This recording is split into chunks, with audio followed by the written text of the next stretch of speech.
બેન પરિચય તમારો? હું બોટાદ ધારાસભ્ય શ્રી ઉમેશભાઈ મોકાણાની પીએ છું. આપનું નામ? કૃપાલીબેન કટોડિયા. કૃપાલીબેન, આ જે જથ્થો મળ્યો છે કેવા પ્રકારનો જથ્થો અને ક્યાંથી મળી આવ્યો? હવે આ ગગજીની ઝૂંપડી પાસે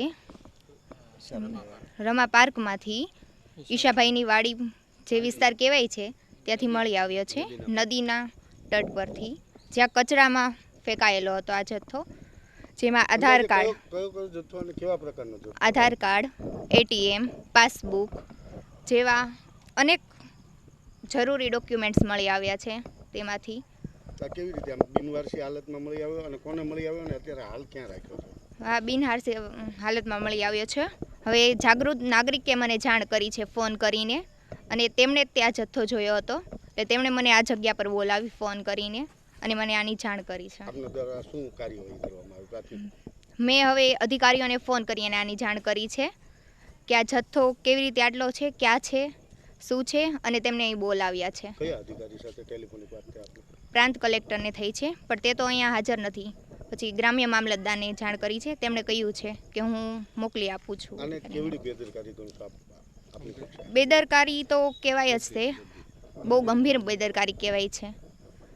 કેમ કે આ નુકસાન થાય જનતાને, એના ડોક્યુમેન્ટ્સ ન મળે, ઉપરથી એનો દુરુપયોગ થઈ શકે છે. આપનું નામ? મારું નામ કટોડિયા ખોડાભાઈ કેશુભાઈ, આમ આદમી પાર્ટી, બોટાદ શહેર ઉપપ્રમુખ. આપ ક્યાં રહ્યો છો અને આ જથ્થો શેનો મળી આવ્યો? હું બોટાદમાં રહું છું, બાપુના બંગલા પાસે. અને મને જાગૃત વ્યક્તિએ જાણ કરેલી જનતાએ કે અહીંયા આધાર કાર્ડ, એટીએમ, એની સિવાયના અનેક ડોક્યુમેન્ટો આમાં મળી આવેલ છે. કઈ પ્રકારના ડોક્યુમેન્ટ છે? કુરિયરના હોય એવા છે કે કઈ પ્રકારના? નહીં, કુરિયરના હતા છે, એટીએમ છે અંદર, આધાર કાર્ડ ઓરિજિનલ છે, બધું તમામ ઓરિજિનલ ડોક્યુમેન્ટ છે ને કચરામાં મળી આવે છે. આ જનતા પરેશાન થઈ રહી છે. તો અમારું એવું કહેવાનું છે કે આ કોના રહેમ દ્રષ્ટિ નીચે આ બધું થઈ રહ્યું છે, તો તત્કાલ આના કાર્યવાહી કરે અને એને આદેશો કરે. મારું નામ અજયભાઈ વાઘજીભાઈ ગોહિલ છે. અજયભાઈ, આપ ક્યાં રહ્યો છો અને આ શેનો જથ્થો મળ્યો, ક્યાંથી મળ્યો?